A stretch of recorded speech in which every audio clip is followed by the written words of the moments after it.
घर बांधण्याचा विचार करताय हे 4 गोष्टी घर बांधण्या अगोदर लक्षात ठेवा। सर्वात अगोदर तुमचा प्लॉट मोजून घ्या, एक्सपिरियन्स सर्वेअरला बोलवा आणि तुमचे 4ही पॉइंट, तुमचा टोटल प्लॉट कितीचा आहे ते तुम्ही एकदा कन्फर्म करून घ्या। घर बांधताना सगळ्यात महत्त्वाचा पॉइंट म्हणजे मटेरियल सिलेक्शन। चांगल्या क्वालिटीचं मटेरियल यूज केल्यामुळे तुमच्या घराची गुणवत्ता चांगली राहील। ब्रँडेड क्वालिटीचं मटेरियल यूज करा, जसं आम्ही आमच्या कामामध्ये यूज करतो।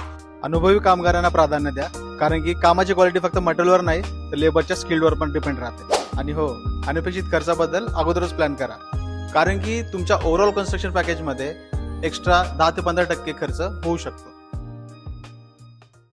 घर बांधण्याचा विचार करताय हे 4 गोष्टी घर बांधण्या अगोदर लक्षात ठेवा। सर्वात अगोदर तुमचा प्लॉट मोजून घ्या, एक्सपिरियन्स सर्वेअरला बोलवा आणि तुमचे 4ही पॉइंट, तुमचा टोटल प्लॉट कितीचा आहे ते तुम्ही एकदा कन्फर्म करून घ्या। घर बांधताना सगळ्यात महत्त्वाचा पॉइंट म्हणजे मटेरियल सिलेक्शन। चांगल्या क्वालिटीचं मटेरियल यूज केल्यामुळे तुमच्या घराची गुणवत्ता चांगली राहील। ब्रँडेड क्वालिटीचं मटेरियल यूज करा, जसं आम्ही आमच्या कामामध्ये यूज करतो।